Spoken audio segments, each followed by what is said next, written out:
Good morning बच्चों, मैं आदर्श अग्रवाल इस समय आपको पढ़ा रहा हूं सेंटर ऑफ मास।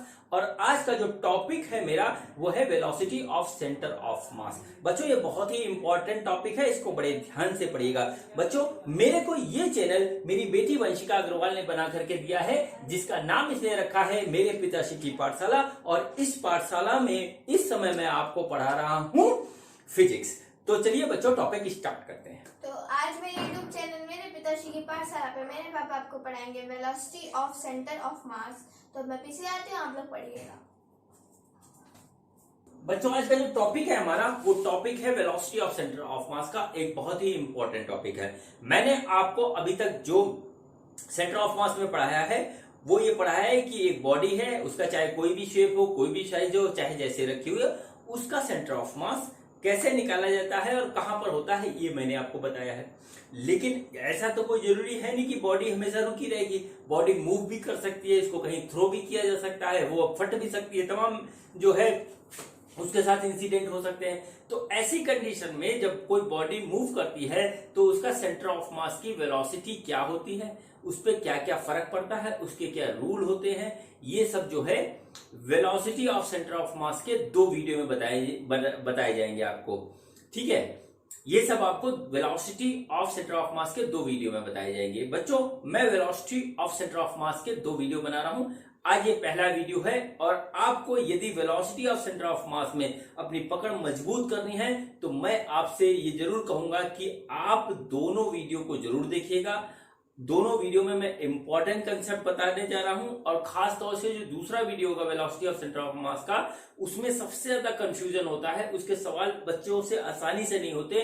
तो मैं ये कहूंगा कि पहला वीडियो देखने के बाद दूसरा जरूर देखिएगा, और दूसरा तब तक मत देखिएगा जब तक आप पहला ना देख चुके हो। तो बच्चों चलिए मैं आपको टॉपिक के बारे में बताता हूं। तो मैंने आपको जो एक बात बताई थी वो ये बताई थी कि मान लीजिए कोई बॉडी, सिस्टम ऑफ बॉडी है, ठीक है, कोई सिस्टम है जो डिफरेंट पार्टिकल से मिलकर के बना हुआ है, तो उसका सेंटर ऑफ मास की पोजीशन क्या होगी? उसके सेंटर ऑफ मास की पोजीशन होगी कुछ इस तरीके से, RCM equal to M1R1 plus M2R2 plus M3R3, ठीक है, और प्लस इस तरीके से MNRN, ठीक है, divided by M1 plus M2 plus M3 और इस तरीके से हो गया हमारा Mn। ठीक है, अब देखिए ये जो सेंटर ऑफ मास की पोजीशन है ये एक रुकी हुई बॉडी की है, बॉडी रेस्ट में है तो उसके सेंटर ऑफ मास की पोजीशन है।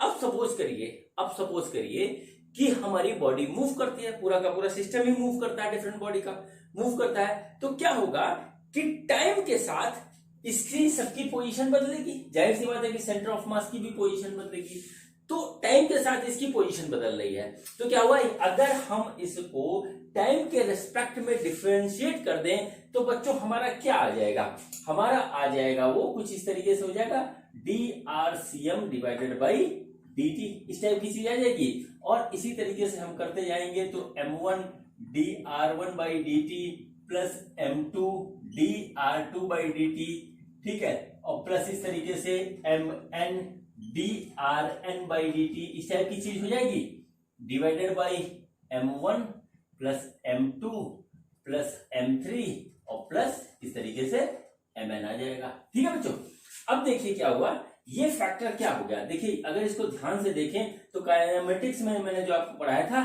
तो ये हमारा सीधे हो जाएगा velocity of centre of mass. ठीक है, velocity of centre of mass, और फिर इसके बाद आ जाएगा M1V1 plus M2V2 plus M3V3, ठीक है, इस तरीके से MNVN, ये हमारा निकल के इस तरीके से आ जाएगा, और ये हो जाएगा M1 plus M2 plus M3 और इस तरीके से Mn, ये हमारा देखिए आ गया।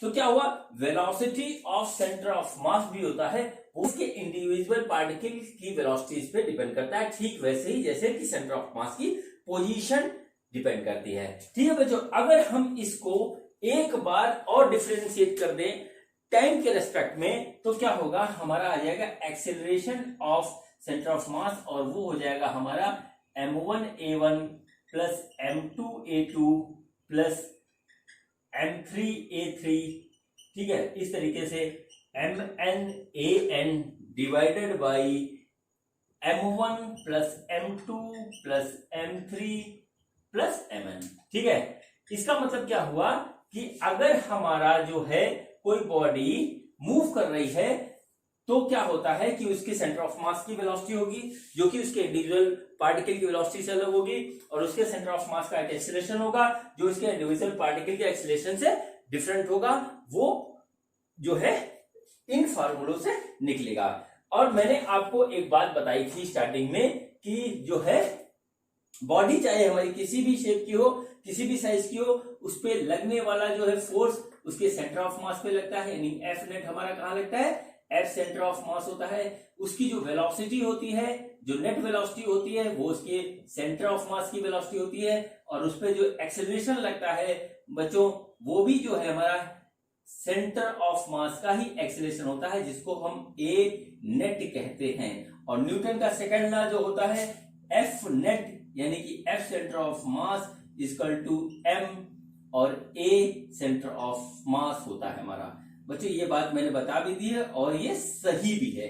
ठीक है बच्चों, तो ये है पूरा कंसेप्ट हमारा वेलोसिटी ऑफ सेंटर ऑफ मास का। ठीक है बच्चों, अब चलिए इस पे ज्यादा बात ना करते हुए हम इसके करते हैं सीधे सवाल और देखते हैं कि किस तरीके से हमारे सवाल होते हैं। ठीक है बच्चों, ये देखिए हमारे पास दो बॉडी है, एक बॉडी ये है और दूसरी बॉडी हमारी कुछ इस तरीके से है। ठीक है, ये देखिए हमारी किस एक ही लाइन में भाग रही है। इसका वेट है हमारा 1 kg। ठीक है, इसका वेट है हमारा 1 kg और इसका वेट है हमारा 2 kg। ठीक है, इसका वेट है हमारा 1 kg, इसका वेट है हमारा 2 kg दूसरे वाले का। और ये देखिए इस लाइन पे हमारी जा रही है 7 मीटर पर सेकेंड की स्पीड से, और ये भी जो है इसी डायरेक्शन में जा रही है 10 मीटर पर सेकेंड की स्पीड से। ठीक है, तो जाहिर सी बात है कि इसका सेंटर ऑफ मास भी होगा। ठीक है, दोनों बॉडी मूव कर रही है तो उसका सेंटर ऑफ मास भी मूव करेगा। ठीक, तो हमसे पूछा गया find out the velocity of centre of mass of this system. Find out the velocity of centre of mass of this system. देखिए बहुत इजी क्वेश्चन है। देखिए कैसे निकलेगा, VCM equal to M1V1 plus M2V2 divided by M1 plus M2। ये हमारा इस तरीके से हो गया। ठीक है बच्चों, अब देखिए क्या होगा इसमें, दोनों बॉडी हमारी एक ही डायरेक्शन में जा रही है, इसलिए वेलोसिटी भी जो सेंटर ऑफ मास की होगी इसी डायरेक्शन में होगी, और इस डायरेक्शन को हम ले लेते हैं पॉजिटिव। ठीक है, तो देखिए M1 कितना है, वो है 1, V1 है हमारा 7 प्लस M2 हमारा कितना है 2 और V2 है हमारा 10 डिवाइडेड बाई आ गया ये हमारा 1 प्लस 2। ठीक, तो देखिए क्या आएगा 7 plus 20 divided by 3 equal to 27 divided by 3, यानी कि 9 मीटर पर सेकेंड। ठीक है, सेंटर ऑफ मास की वेलोसिटी हो गई हमारी 9 मीटर पर सेकेंड। और बच्चों देखिए कितना इजी क्वेश्चन था और कितनी आसानी से हो गया। इस तरीके से हमने इस सिस्टम का जो है सेंटर ऑफ मास की वेलोसिटी निकाली, इस सिस्टम के सेंटर ऑफ मास की वेलोसिटी निकाली। अब बच्चों देखिए ये बॉडी हमारी जा रही है एक ही डायरेक्शन में। अगर यही बॉडी हमारी अपोजिट डायरेक्शन में जा रही होती तो हमको किस तरीके से क्या करना था वो दिखाता हूं। देखिए ये हमारे पास एक बॉडी है, ये एक दूसरी बॉडी है। ठीक है, सपोज करिए ये इस डायरेक्शन में जा रही है और इसका मास है हमारा 1 kg। ठीक है, और इसका मास है हमारा 2 kg। सपोज करिए ये इस डायरेक्शन में जा रही हमारी जो है 10 मीटर पर सेकंड से। ठीक है, और ये हमारी इस डायरेक्शन में जा रही है 5 मीटर पर सेकंड की स्पीड से। ठीक है, अब हमसे ये पूछा है कि इसके सेंटर ऑफ मास की वेलोसिटी क्या होगी, इसके सेंटर ऑफ मास की वेलोसिटी क्या होगी। बच्चों देखिए हम इसको बिल्कुल इसी तरीके से करेंगे। देखिए इसमें क्या होगा, VCM equal to M1V1 plus M2V2 divided by M1 plus M2, ये फार्मूला हमारा लगेगा। ठीक है, लेकिन इसमें हल्का सा एक चेंज है, वो देखिएगा कि हमारा ये डायरेक्शन हम लेते हैं पॉजिटिव और इधर जाने वाला डायरेक्शन हम निगेटिव लेते हैं। तो इस बार जो है हम V2 की जगह या V1 की जगह, चलिए इसको पहले इस बॉडी को फर्स्ट बॉडी मान लेते हैं, तो V1 हमारा जो है निगेटिव वैल्यू में आएगा।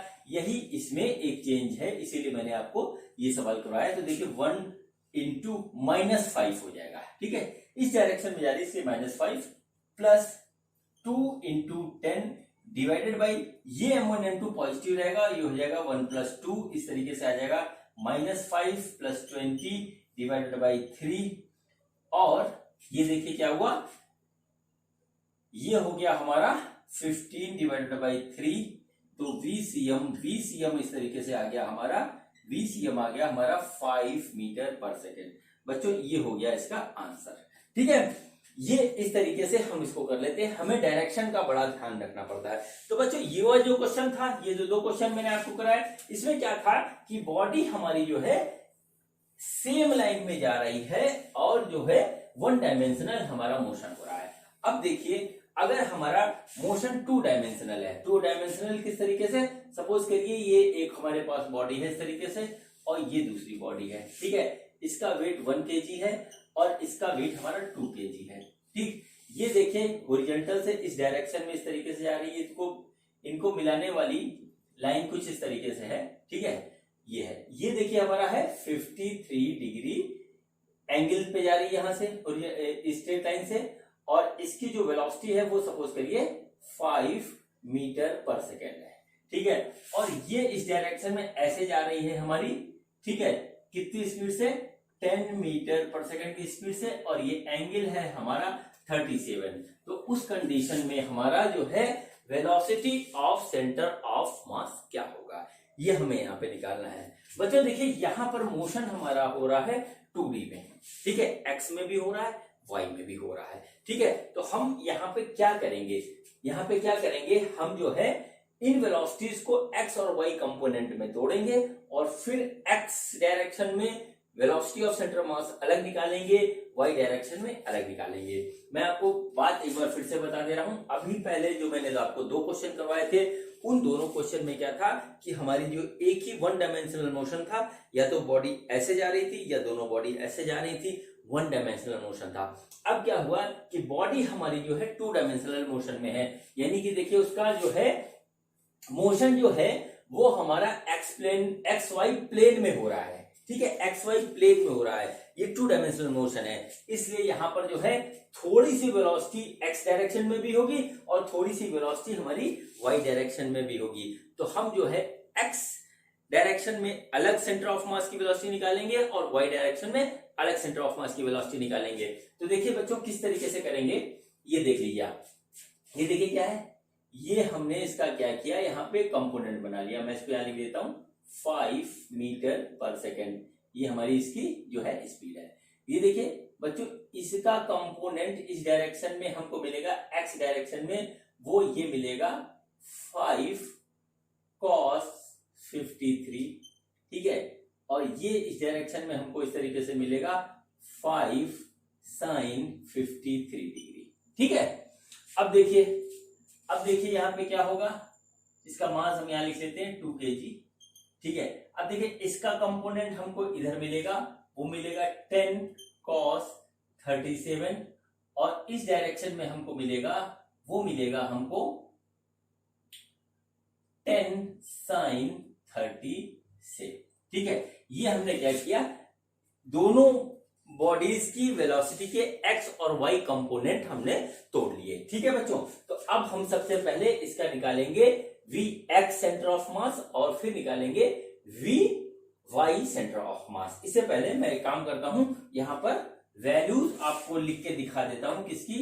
देखिए साइन 53 डिग्री होता है हमारा 4/5, कॉस 53 डिग्री होता है हमारा 3/5। ठीक, साइन 37 डिग्री होता है हमारा 3/5 और कॉस 37 डिग्री होता है हमारा 4/5। इसका यूज होगा, इसलिए मैंने साइड में रख दिया ताकि आप लोग आराम से इसको रख सकें। ठीक है बच्चों, तो अब देखिए सबसे पहले हम क्या करेंगे, हम सबसे पहले निकालेंगे V X centre of mass. ठीक है, V X centre of mass, वो देखिए क्या होगा हमारा, वो होगा हमारा m1। ठीक है, V x1 plus m2 V x2 divided by m1 plus m2, ये हमारा आ गया। ठीक है, ये हमारा आ गया। अब देखिए क्या है, m1 है हमारा 1 kg, इसको पहली बॉडी लेते हैं, और x1 है हमारा 5 cos 53 प्लस m2 है हमारा 2 kg और Vx2 वेलोसिटी ऑफ सेकंड मानी इन x डायरेक्शन, वो है हमारा 10 cos 37 degree divided by m1 plus m2, ये आ गया हमारा। ठीक है, अब हम इसको सॉल्व करेंगे, देखते हैं क्या आता है हमारा। तो आ गया 1 इंटू 5 इंटू 53 हो गया हमारा, 53 हो गया 3/5, तो आ गया 3/5 प्लस ये आ गया 2 इंटू 10 इंटू cos 37 होगा हमारा, cos 37 हो गया 4/5, तो देखिए हमारा आ गया ये 4/5 डिवाइडेड बाई 1 प्लस 2, ये हमारा इस तरीके से आ गया। देखिए 5 से 5 कट गया, 5 से ये कटा आया 2, ठीक है, 5 से कटा आया 2, तो देखिए कितना हो जाएगा हमारा 3 प्लस 2 2 4 4 प्लस 16 हो गया हमारा 16 डिवाइडेड बाई 3, यानी ये आ गया हमारा 19 डिवाइडेड बाई 3 मीटर पर सेकंड। यानी देखिए हमारा क्या आया, Vxcom आ गया हमारा सीधे सीधे 19 डिवाइडेड बाई 3 मीटर पर सेकंड, मीटर पर सेकंड। ठीक, अब देखिए हमको क्या करना है, हमको निकालना है अब y के डायरेक्शन में जो हमारा सेंटर ऑफ मास की वेलोसिटी होगी वो हमको निकालना है। तो बच्चों अब हम यहाँ पे निकालेंगे Vy centre of mass is equal to m1Vy1 plus m2Vy2 divided by m1 plus m2, ये हमारा आ रहा है। ठीक है बच्चों, अब देखिए यहाँ पे क्या होगा, m1 की वैल्यू हमारी कितनी है, m1 की वैल्यू है हमारी 1, हमने रख दिया। Vy1 देखिए Vy1 हमारा होगा, ये आ रहा है 5 sin 53, ये आ रहा है। लेकिन एक चीज हमको इसमें गौर करनी होगी बच्चों की, ये निगेटिव ऑफ y डायरेक्शन में है, तो इसकी वैल्यू हम यहां पे रखेंगे -5 sin 53 डिग्री। ठीक है, ये हमारा हो गया प्लस m2 है हमारा 2 kg, और ये देखिए कितना हमारा 10 sin 37 degree divided by 1 plus 2, ये हमारा इस तरीके से आ गया। ठीक है बच्चों, अब देखिए यहाँ पे क्या आएगा हमारा, ये आ जाएगा हमारा -5 इंटू ये हो गया हमारा 4/5 प्लस 2 इंटू 10 इंटू साइन 37 है हमारा 3/5 डिवाइडेड बाई, ठीक है 3। ठीक, देखिए हमारा 5 से 5 कट गया यहाँ पे, ठीक है 5 से 5 यहाँ पे कट गया, और 5 से ये कटा तो ये हमारा आ गया 2, ये आ गया 2 2 4 12 12 माइनस 4, यानी कि आ गया हमारा 8/3 मीटर पर सेकेंड, यानी कि हमारा सीधे सीधे आ गया Vycom इज इक्वल टू आ गया हमारा, ये आ गया 8/3 मीटर पर सेकेंड। ठीक है, देखिए ये हमने इस तरीके से इसको निकाल दिया। ठीक बच्चों, देखिए बहुत इजी होता है, हमको साइन का ध्यान रखना है, उसके कंपोनेंट को मैं कैसे ब्रेक करना ये देखना है, क्योंकि कंपोनेंट ब्रेक करना आपको मैं सिखा चुका हूं वेक्टर के उसमें, और उसका एप्लीकेशन पूरे फिजिक्स में होता है। तो इस तरीके से हमारा निकल गया। अब देखिए बच्चों हम क्या करेंगे, हमको निकालनी है final velocity of centre of mass. Final velocity of centre of mass जो कि होगी Vcm is equal to Vxcm square plus Vycm square का अंडर, ये हमारा आएगा। अब हम इसको यहाँ पे रख करके सॉल्व कर लेंगे। ये आया है 19/3 का होल स्क्वायर प्लस 8/3 का होल स्क्वायर, चाहे हम, ठीक है, इसको सॉल्व कर लेंगे, हमारा आंसर आ जाएगा। मेरा मकसद आपको मेथड बताना था, कैलकुलेशन एक अलग पार्ट है। ठीक है, अब मान लीजिए इसका पूछे डायरेक्शन किस डायरेक्शन में होगा, तो डायरेक्शन निकालने के लिए हम क्या करेंगे, हम निकाल लेंगे tan theta equal to Vy divided by Vx, हमारा डायरेक्शन भी हमको यहां से पता लग जाएगा। ठीक है बच्चों, अब देखिए इसी क्वेश्चन को हम एक तरीके से और कर सकते थे, क्वेश्चन मैं सेम रखता हूं, एक तरीके से और कर सकते थे, और उसको मैं आपको दिखा देता हूं। वो होगा हम वेक्टर के कार्टेशियन फॉर्म को यूज करेंगे। ठीक है, वेक्टर के कार्टेशियन फॉर्म को यूज करेंगे और सवाल सॉल्व कर लेंगे। तो देखिए हमारा क्या होगा, यहां पर किस तरीके से हम उसको करेंगे, जैसे मान लीजिए हमने मान लिया कि इसको हमने पहली बॉडी मानी और इसका वेलोसिटी हमने मान ली कि v1 है। ठीक है, तो v1 को हम इस तरीके से लिख सकते हैं, ये हमारा हो गया देखिए 5 cos 53 डिग्री i, ऐसे हम लिख रहे हैं इसको। और ये देखिए इधर हो गया -5 sin 53 डिग्री जे। इसको हमने लिख लिया, इसको सॉल्व कर लेंगे। मतलब हमने क्या किया कि वेक्टर के कार्टेशियन फॉर्म में हम इसके कंपोनेंट को लिख दे रहे हैं और फिर इसे सॉल्व कर देंगे। तो देखिए हमारा क्या हो जाएगा 5 इंटू ये हमारा हो जाएगा 3/5 इंटू आई माइनस 5 इंटू 4/5 इंटू जे, और ये हमारा कट गया इस तरीके से, तो आ गया हमारा 3i माइनस 4j। ये हो गया v1। ठीक है, हम इसको यहां नोट कर लेते हैं। तो v1 हो गया हमारा 3i माइनस 4j। अब हम इसी तरीके से v2 निकालेंगे। तो v2 देखिए हमारा क्या है, देखिए v2 का हमारा x मतलब x डायरेक्शन में ये है, तो ये जाएगा 10 cos 37 degree i plus 10 sin 37 degree j। ये हमारा इस तरीके से हो जाएगा। और ये आएगा 10 इंटू cos 37 हमारा क्या होगा, cos 37 की वैल्यू होती है 4/5 i प्लस 10 इंटू ये होगा 3/5 j। ठीक है, हमने इसको कट किया तो आ गया 2, इसको कट किया तो आ गया 2, और ये आ गया हमारा 8i प्लस 6j, ये आ गया v2। ठीक है, v2 की वैल्यू हम यहाँ पे इस तरीके से लिख लेंगे, वो आ जाएगी 8i प्लस 6j। ये आ गया बच्चों हमारा v1 और v2 in the vector Cartesian form. ठीक है, अब हम इसकी सहायता से क्या करेंगे, इसकी सहायता से हम निकाल लेंगे सेंटर ऑफ मास की वेलोसिटी। सेंटर ऑफ मास की वेलोसिटी हम निकालेंगे। तो देखिए हमारा क्या आएगा, VCM equal to m1v1 plus m2v2 divided by m1 plus m2। देखिए हम इस तरीके से इसको लिख रहे हैं। और देखिए यहाँ पे क्या आएगा, इसकी वैल्यू आएगी, m1 की वैल्यू है 1, v1 की वैल्यू आएगा 3i माइनस 4j, तो आ जाएगा 3i माइनस 4j प्लस। ठीक है, m2 की वैल्यू है हमारी 2, तो 2 इंटू 8i प्लस 6j। ठीक है, 8i प्लस 6j ये हमारी आ गई, और डिवाइडेड बाई 1 प्लस 2 ये हमारा गया। इसको हम थोड़ा सा अरेंज करेंगे तो देखते हैं क्या आ जाएगा, हमारा आ जाएगा 3i minus 4j plus 16i plus ये आया हमारा 12j। ठीक है, इस तरीके से आ गया, और ये आ गया डिवाइडेड बाई 3। तो देखिए हमारा फाइनली क्या आ रहा है, ये आ रहा है 19i।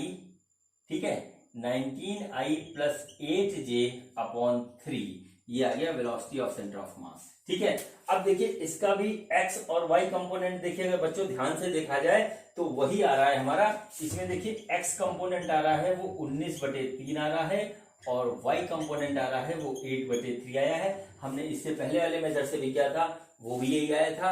अब हमें यदि इसका मैग्नीट्यूड निकालना है तो इसका मैग्नीट्यूड हम जो है निकाल लेंगे। किस तरीके से निकालेंगे, वो निकालेंगे VCM equal to VX square plus VY square under root. हमको जो मेथड सही लगता है उस मेथड से हम कर लेंगे। ज्यादा इजी मेथड वेक्टर के कार्टेशियन फॉर्म वाला होता है।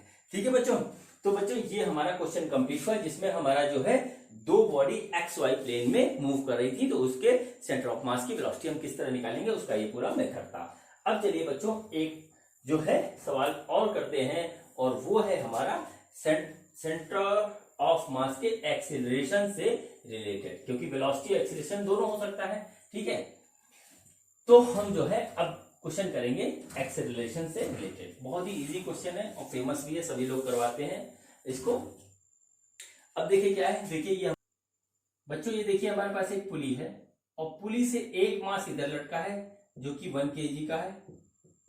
ठीक है, और दूसरा मास हमारा इधर लटका है जो कि है 2 kg का। ठीक है, 2 kg का मास हमारा है। ठीक है, सिस्टम फ्री कर दिया था मूव करने के लिए, तो इस बॉडी की भी एक्सीलरेशन होगी, इस बॉडी की भी एक्सीलरेशन होगा। ये एक सिस्टम है, इसका सेंटर ऑफ मास भी होगा। तो हमसे पूछा है कि what is the acceleration of centre of mass of this system. ठीक है, acceleration of centre of mass of this system. ठीक है, तो देखिए एक्सीलरेशन ऑफ सेंटर ऑफ मास निकालने के लिए हम इस फार्मूले का यूज करेंगे, m1a1 plus m2a2 divided by m1 plus m2। यही हमारा फार्मूला यहाँ पे अप्लीकेबल होगा। ठीक है, यही फार्मूला हमारा यहाँ पे अप्लीकेबल होगा। तो बच्चों इसको करने के लिए हमको a1 a2 की वैल्यू पता होनी चाहिए, मतलब इसकी वैल्यू और इसकी वैल्यू, जिस एक्सीलरेशन से ये चल रहा है, जिस एक्सीलरेशन चल रहा है, इसकी वैल्यू हमें पहले पता होनी चाहिए, तभी हम जो है सेंटर ऑफ मास की एक्सीलरेशन की वैल्यू निकाल पाएंगे। तो सबसे पहले बच्चों क्या करते हैं कि इनका एक्सीलरेशन निकालते हैं। देखिए बहुत इजी है, खूब ऐसे सवाल आपने किए हैं। ये देखिए इस डोरी में हमारे पास क्या होगा, टेंशन इधर होगा इधर होगा, और इस पे नीचे जो हमारा फोर्स लगेगा वो लगेगा 2 mg, और इस पे नीचे एक फोर्स लगेगा वो लगेगा mg। ठीक है, अब हम इसका जो है इक्वेशन बनाते हैं। तो देखिए क्या हुआ, ये बॉडी का वेट जाता है तो ये नीचे आएगा इस तरीके से, और ये जाएगा ऊपर की ओर। ठीक है, तो अगर यहाँ पे देखो तो हमारा बन रहा है T minus mg is equal to ma। ठीक है, और वहां पे बनेगा दूसरा इक्वेशन बनेगा 2 mg minus T is equal to 2 ma। ये हमारा बना। देखिए T से T कट गया, इधर आ जाएगा, इधर हमारा जो आएगा वो आएगा mg is equal to 3ma, और m से m कट गया, यानी कि a आ जाएगा हमारा g/3। a आ गया हमारा g/3। ठीक है बच्चों, देखिए यहाँ पर दोनों ही ब्लॉक का एक्सेलरेशन का मैग्नीट्यूड सेम होगा, डायरेक्शन अलग अलग होगा। क्यों डायरेक्शन अलग होगा, देखिए ये नीचे आ रहा है और ये जा रहा है ऊपर, ये नीचे आ रहा है ये जा रहा है ऊपर। ठीक है, अब देखिए ये होगा, इसकी एक्सेलरेशन g/3 डाउनवर्ड होगी और इसकी एक्सेलरेशन g/3 अपवर्ड होगी। ये बात हमको पता लग गई। ठीक है, अब बच्चों इसी एक्सेलरेशन का यूज करके हम जो है निकालेंगे सेंटर ऑफ मास का एक्सेलरेशन। तो देखिए हमारा क्या आता है, देखिए a1 हमारा क्या हो गया, a1 हुआ इसका एक्सेलरेशन, ऊपर के डायरेक्शन को हम पॉजिटिव लेते हैं तो वो हो गया हमारा प्लस g/3, और a2 हो गया हमारा, वो हो गया माइनस g/3, क्योंकि ये नीचे का डायरेक्शन है, नीचे जा रहा है तो उसको हम लेते हैं माइनस। ठीक है, अब देखिए एसीएम हमारा क्या होगा, एसीएम हो गया हमारा m1 1 है। ठीक है, a1 हो गया हमारा g/3 प्लस m2 है 2 into minus g/3 divided by m1 plus m2, ये आ गया हमारा, तो आ गया g/3 minus 2g/3 divided by 3। इसको सॉल्व करेंगे तो हमारा आएगा minus g/9। Acceleration of centre of मास ये आ गया हमारा। अब देखिए क्या होता है, अब देखिए यहाँ पे क्या होता है, यह है माइनस। माइनस का मतलब हुआ इसका जो डायरेक्शन होगा वो होगा डाउनवर्ड। इसका मतलब ये हुआ कि जो है पूरे सिस्टम का जो एक्सीलरेशन होगा वो g/9 डाउनवर्ड होगा। बच्चों इस तरीके से क्वेश्चन सॉल्व हो गए। पुली के बहुत से क्वेश्चन बनते हैं, मैं बहुत से क्वेश्चन करवा सकता हूं इस पे आपको, लेकिन जो है मैंने आपको सबको सिंपलेस्ट फॉर्म का क्वेश्चन लिया है ताकि आपको कंसेप्ट समझ में आए और आप और क्वेश्चन कर सको। तो बच्चों ये हमारा क्वेश्चन यहाँ पर कंप्लीट हुआ। बच्चों चलिए अब आपको मैं अगला क्वेश्चन करवाता हूं, बड़ा ही इंटरेस्टिंग क्वेश्चन है ये। इसमें देखिए हम क्या करेंगे, सेंटर ऑफ मास की वेलोसिटी का भी यूज करेंगे और सेंटर ऑफ मास के एक्सीलरेशन का भी यूज करेंगे, और फिर इसको जो है फर्दर आगे इक्वेशन ऑफ मोशन में यूज करके फाइनल आंसर निकालेंगे। तो सबसे पहले मैं आपको दिखाता हूं कि क्वेश्चन क्या है। देखिए क्वेश्चन कुछ इस तरीके से है, क्वेश्चन देखिए कुछ इस तरीके से है कि हमारे पास एक बॉडी है ए, ठीक है, एक बॉडी है ए और इसका मास है हमारा 1 kg। ठीक है, इसका मास है हमारा 1 kg और ये ऊपर की ओर जा रही है 200 मीटर पर सेकंड की स्पीड से। ठीक है, ये ऊपर की ओर इस तरीके से जा रही है। यहां से 90 मीटर की हाइट पे, यहां से 90 मीटर की हाइट पे एक दूसरी बॉडी है जो नीचे की ओर आ रही है 50 मीटर पर सेकंड की स्पीड से, और इसका मास है हमारा 2 kg। ठीक है, ठीक है बच्चों, ठीक। तो अब देखिए इसमें जो पूछा गया है इसका जो क्वेश्चन है वो ये है कि find out the maximum height attend by the centre of mass of the system. ठीक है, मतलब क्या हुआ, ये कह रहा है जैसे कि ये बॉडी ऊपर जा रही है तो ऊपर की ओर जाएगी, और ये बॉडी नीचे आ रही है तो नीचे की ओर जाएगी। ठीक है। तो इसका जो सेंटर ऑफ मास है इन दोनों का, वो जो है कितना मैक्सिमम हाइट तक जाएगा, ये हमारा क्वेश्चन है बच्चों। यहां पर एक एजम्पशन है, वो ये है, एक सिचुएशन दी हुई है। एजम्पशन क्या है, सिचुएशन क्या है, बात समझिएगा। ये दोनों बॉडी साइड से निकल जाती है, आपस में कोलाइड नहीं करती है, ठीक है। साइड से निकल जाती है, कोलाइड नहीं करती है। अब जो है सबसे पहला क्वेश्चन ये होता है कि सेंटर ऑफ मास की हाइट क्यों ऊपर जाएगी। यहाँ पे पहला क्वेश्चन होता है, क्योंकि यहाँ पे देखिए एक फिक्स हाइट पे है, तो दिमाग में सबसे पहले बात आती है कि ये तो नीचे आ जाएगा, ये ऊपर जाएगा, तो सेंटर ऑफ मास इनके बीच में रहेगा।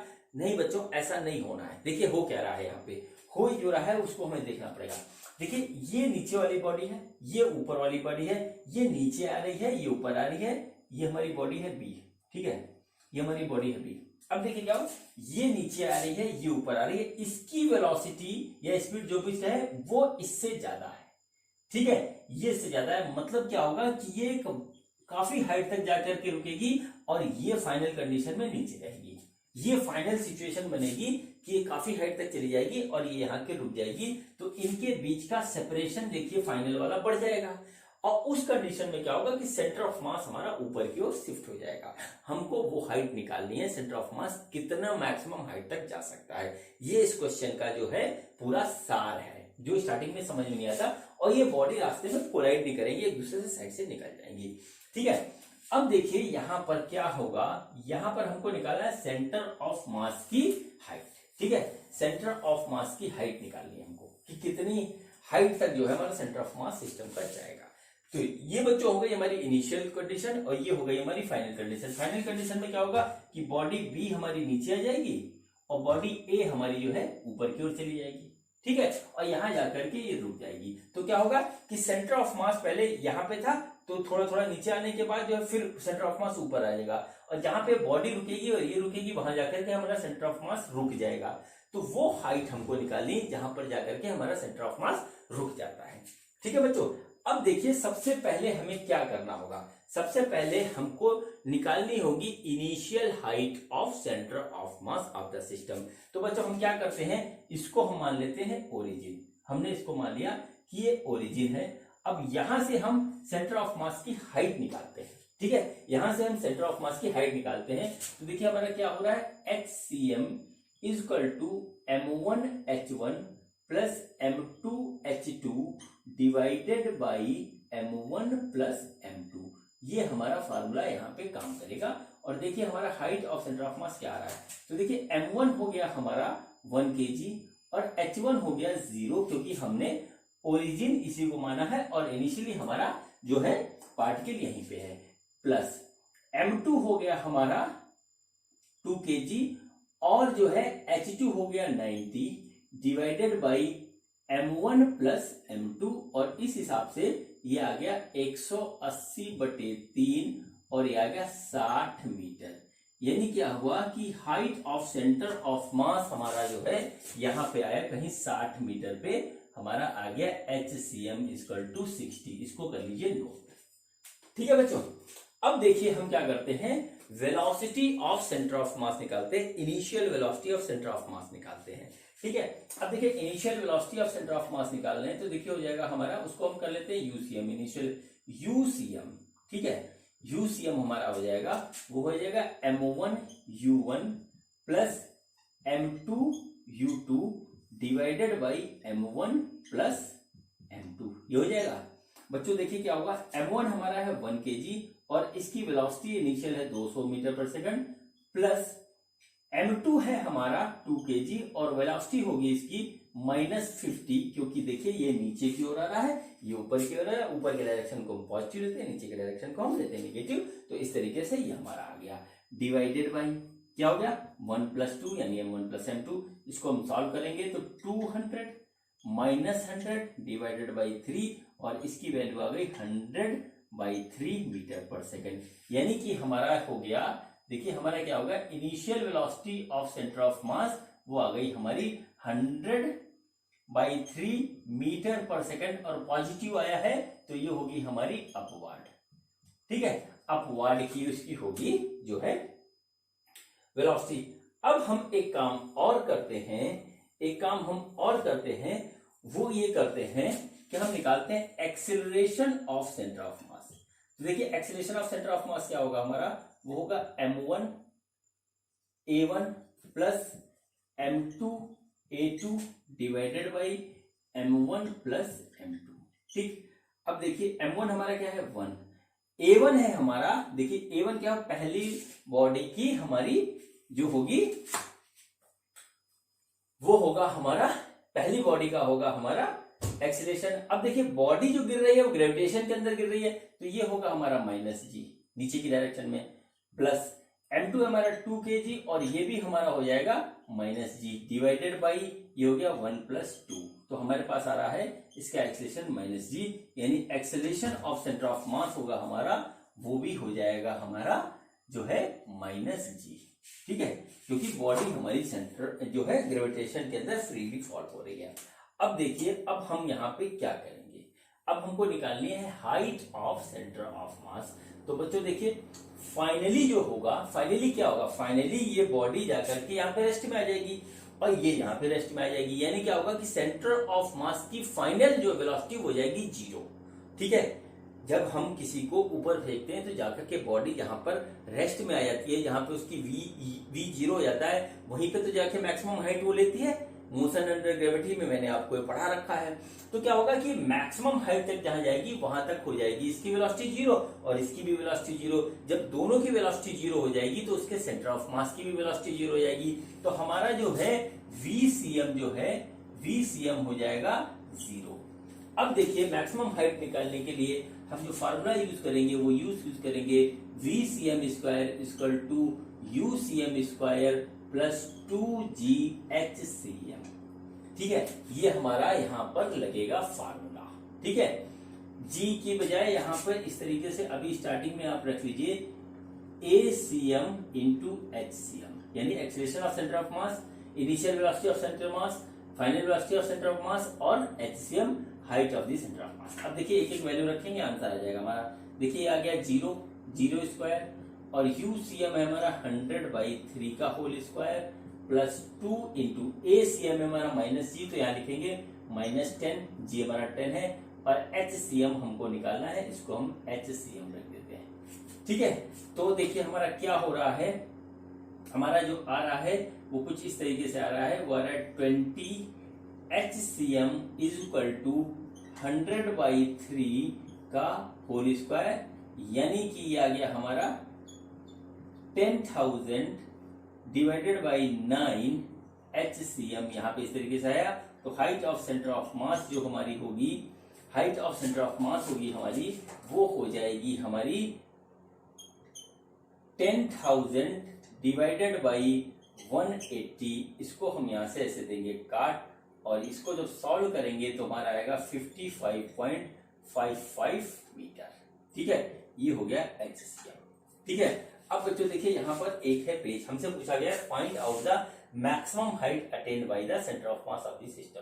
ठीक है, देखिए सेंटर ऑफ मास की इनिशियल हाइट यहाँ से थी, अब यहां से ये इतना ऊपर जाएगा, इनिशियल हाइट यहां से थी, अब यहां से ये ऊपर उतना जाएगा, कितना उठेगा, इतना उठेगा, तो होगा फाइनल हाइट। देख लीजिए फाइनल हाइट है attained by centre of mass of system is equal to 60 plus 55.5 metre, यानी कि ये हमारा आ जा रहा है 115.55 मीटर। ये हमारा आंसर आएगा इसका।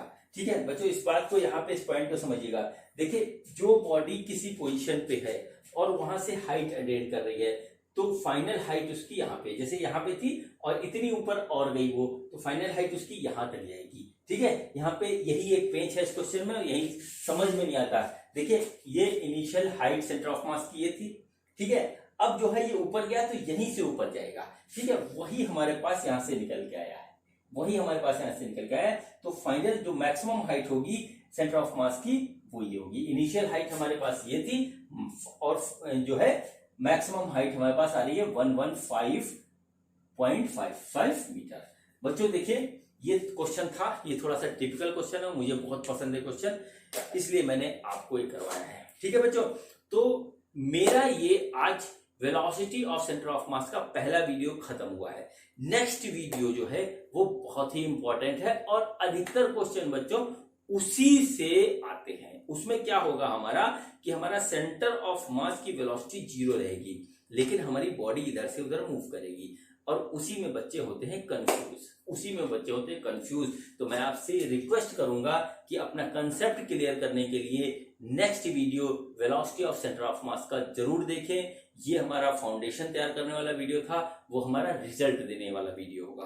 तो ठीक है, मिलते हैं नेक्स्ट वीडियो में, तब तक के लिए थैंक यू।